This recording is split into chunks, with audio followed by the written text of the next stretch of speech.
Hi everybody, my name's Michelle. I'm one of the OTs here at Norton Children's Hospital and I'm going to be walking you through this segment on developmental care.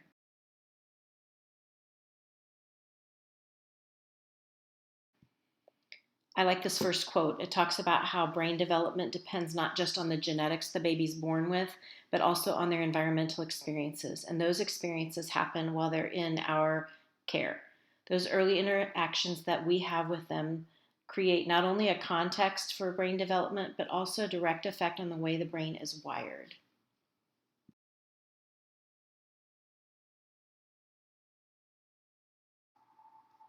Developmental care is an approach to bedside caregiving that focuses on individualizing care to the specific infant in an effort to maximize neurologic development and reduce long-term cognitive and behavioral problems.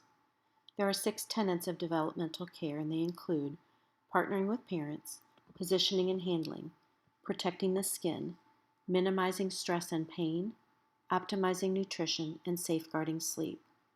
All of those tenets surround and protect the developing sensory system in the brain.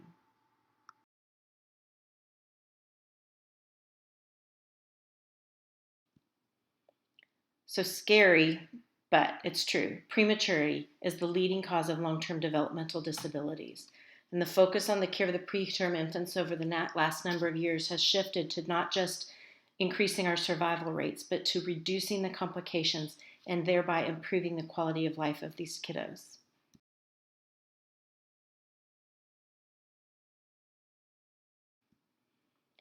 Preterm and sick infants experience atypical input in the NICU. It's just the nature of our unit. Their sensory, motor, and autonomic systems are tasked with processing necessary interventions, even while the systems are immature and not fully developed.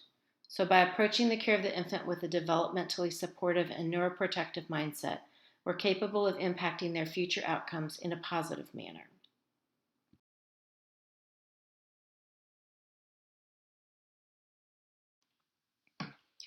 This leads us to the concept of trauma-informed care. Infants and their parents might experience trauma or toxic stress while staying in the NICU. That stress load can lead to dysregulation in the brain and poorly controlled stress hormone production and secretion. Toxic stresses in childhood and infancy are strongly linked to poor health outcomes across the life of the individual.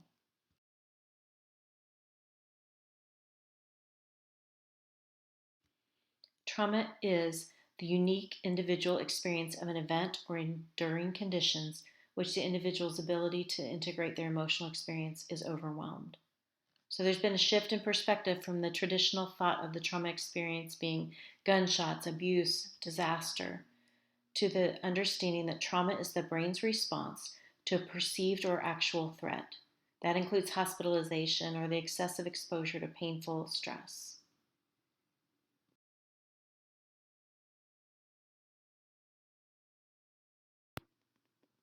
So it's time for a little self-assessment. Do you and your coworkers respond to the patient's stress signs? Do you pause your care and provide stress prevention intervention when the baby shows signs of overstimulation?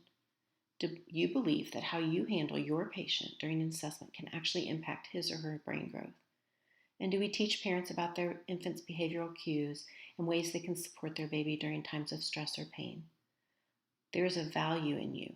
You have the power and position to reverse and reduce the short and long-term consequences of toxic stress during this NICU hospitalization.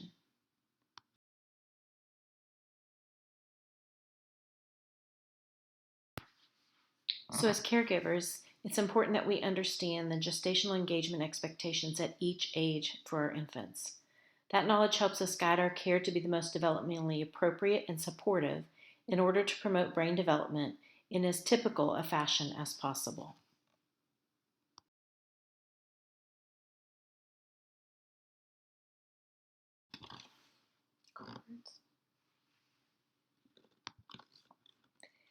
In our unit, we have these signs that are in each room, and it's our responsibility to change the sign based on the baby's gestational age that week.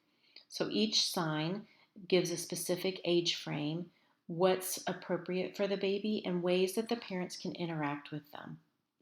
This first one talks about 23 to 26 weekers, importance of shielding their eyes from bright lights, talking to them quietly, avoiding loud noises, and other suggestions like that for the families and for us as caregivers.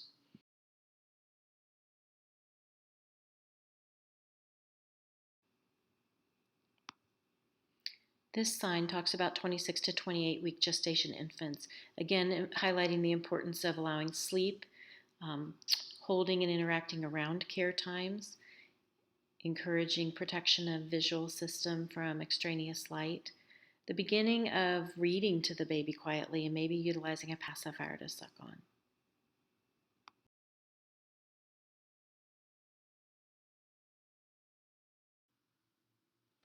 During the 28 to 30 week gestation time, the brain is undergoing rapid maturation and growth. And one of the best things that we as caregivers can do during this time is to promote sleep. Ways that parents can interact with the baby include talking to the baby, reading to the baby, giving a pacifier to suck on. You might even encourage the family to start by talking to the baby before they touch them, giving the baby time to prepare for that interaction.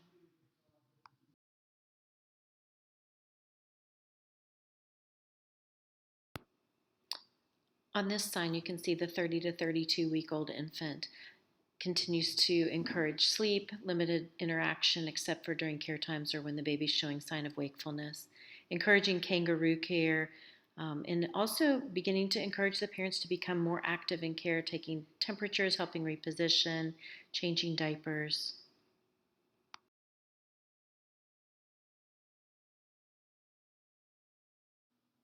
During this 32 to 36 week gestational period, the baby is beginning to learn to respond outwardly to their environment. They still need containment and careful attention to signs of overstimulation. They might begin to be taking bottles or breastfeeding. Encourage the parents to continue to become more and more comfortable with the care of the baby. Continue skin to skin care, singing and talking quietly to the baby when they're awake, helping give baths, and learning feeding.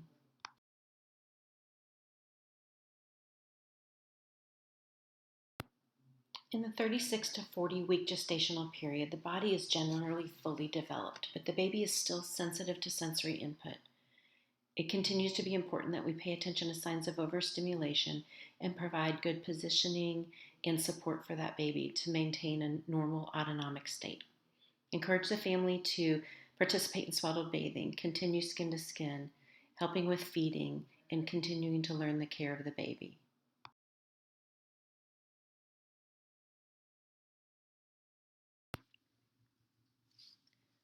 Neuroprotection is defined as strategies capable of preventing neuronal cell death. The intensity of overwhelming stimuli can create stress and autonomic instability in our infants. The structures of the preterm baby's brain are very fragile. Vessels in the brain can tear easily that lead to a brain bleed. Necessary care in the NICU is frequently painful and can have a prolonged detrimental influence on brain development. It's the responsibility of each of us to provide care that promotes and protects that brain development.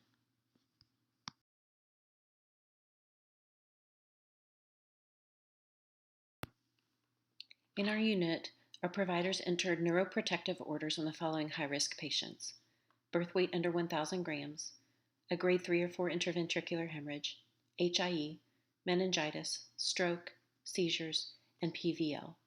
These orders will be found in your Communicate to Caregiver, and they should prompt you to post signage at the bedside for neuroprotection.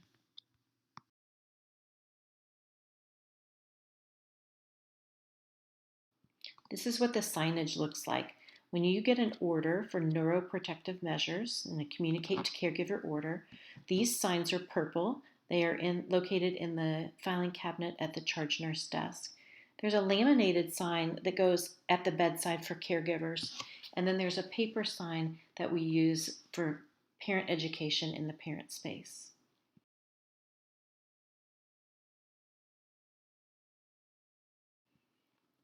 So let's talk about neuroprotection.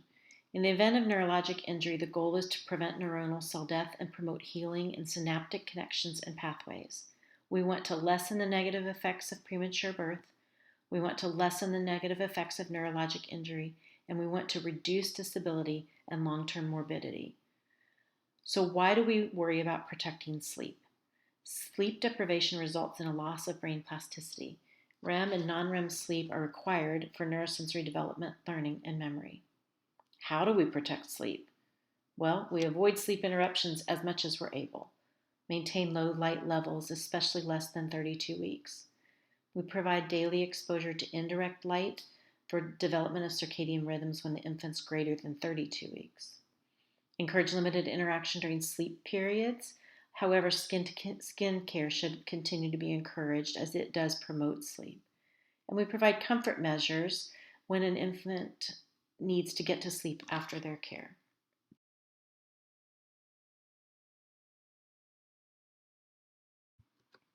So why do we protect the senses? Because we know that negative or disordered sensory input can permanently alter the development of the brain. So our care of the preterm or neurologically impacted infant can either support or interfere with the structure and function of the baby's sensory system. Practical ways of how to protect the senses. Avoid direct light in the eyes.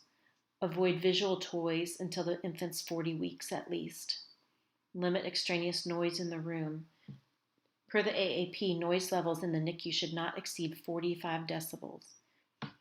Move the infant slowly, use good containment, maintain neutral thermal environment, and limit smells in the area. So no cologne, and allow your hand gel to dry before you put your hands near the infant, or wipe down the isolette when the baby's not in it.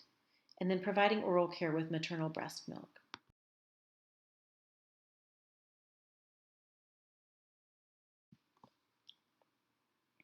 Why do we protect posture? Because we know that minimizing extraneous movement decreases energy expenditure. Optimizing postural alignment allows for appropriate blood flow, for appropriate muscle position, and developmental movements. We support breathing and we limit atypical respiratory patterns when a baby is positioned appropriately. And we provide opportunities for the infant to learn and practice the appropriate movements that should be happening at that gestation and self-soothing. Ways to protect posture. Avoid neck rotation more than approximately 45 degrees. Avoid hips above head to prevent sudden ICP changes. So think about your diaper changes. Try not to lift the hips above the level of the head. Provide containment to support flexed and midline posture.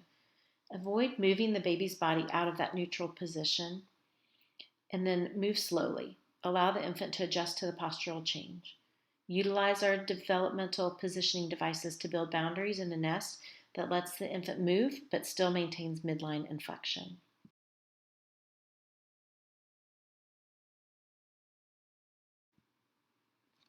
Why do we protect the skin?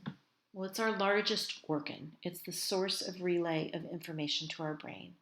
Provides thermoregulation, and it's the biggest barrier of protection against bacteria and toxins that the baby has.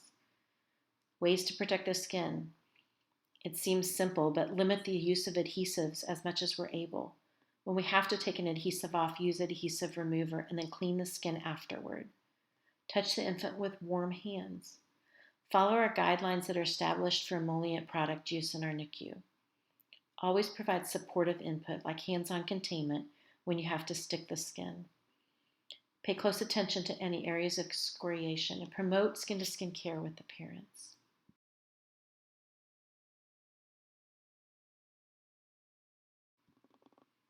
And why do we protect against pain? Noxious stimuli are stressful to the infant. Pain leads to infant stress, and stress produces chemical reactions in the brain that are atypical for those preemie brains to respond to. So ways to protect against pain. Advocate for pain mitigation before a procedure. Remember that if you're using sucrose, it has to be administered 2 minutes prior to the procedure for effectiveness. Make sure the infant's well aligned in that position before, during, and after the procedure. And whenever possible, use a second person to give hands-on containment during any kind of procedure or painful interaction.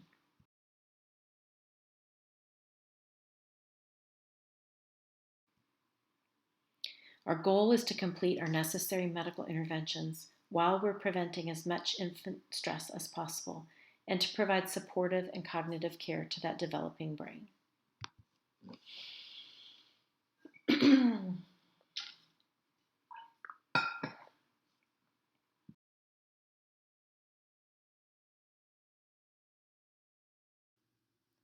Here are some techniques for controlling the sensory environment of the infant. Reminders about the isolette. Don't write on top of it.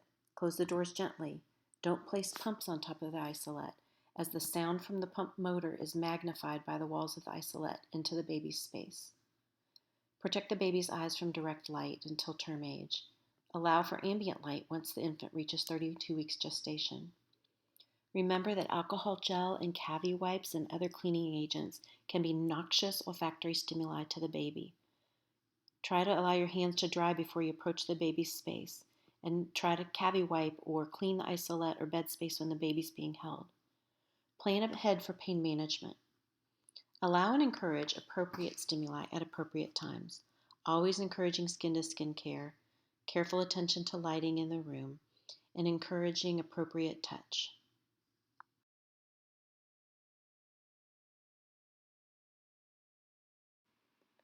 It's the caregiver's role to examine the infant's systems and how that infant is affected during their care.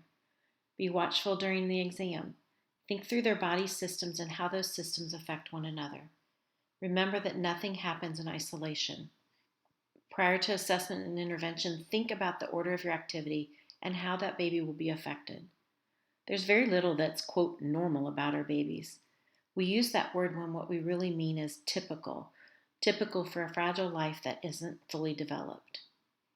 Brain development is in all of our hands, and we have the ability and responsibility to support and affect that in positive ways. Use a team approach. We're all in this together.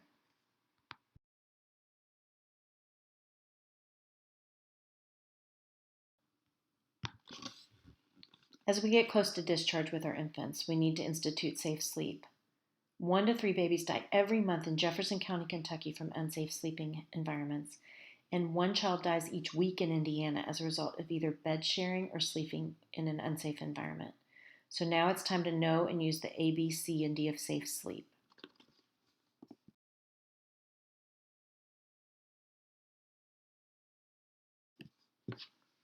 When we're talking about safe sleep, we have these cards that go on the baby's bedside, and our recommendation at NCH is to begin safe sleep when the infant is taking greater than 50% of their feeds PO well, and they're stable on room air, or if they're planning on discharging home on oxygen, they're stable on wall O2.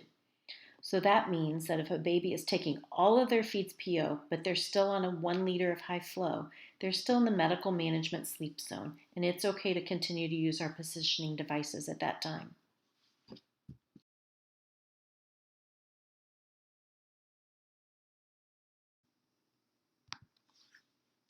Here's a picture of the algorithm that we use to determine which Z-Flow positioning device is appropriate for a baby.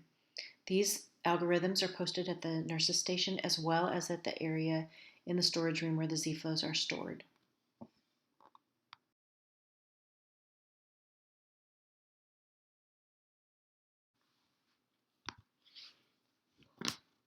Let's have some fun with looking at some pictures. What's wrong with this one? The baby's bottom is above the level of their head.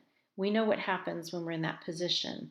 All the blood rushes to our head. And in the instance of a baby as tiny as this, the vessels in the brain are very fragile and they are susceptible to an influx of blood.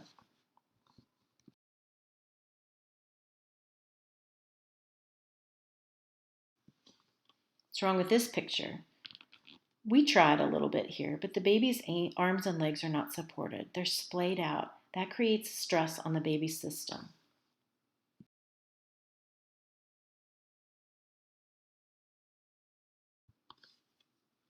There's a lot wrong with this picture, but number 1, there's no positioning device to help support that baby, to provide containment and security, to minimize stress, and to provide postural support.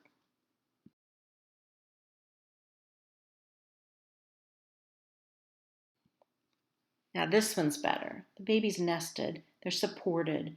The positioning device is providing maximal boundaries for the baby, and therefore we should have a much less stressed and more organized baby who can rest well and grow and develop.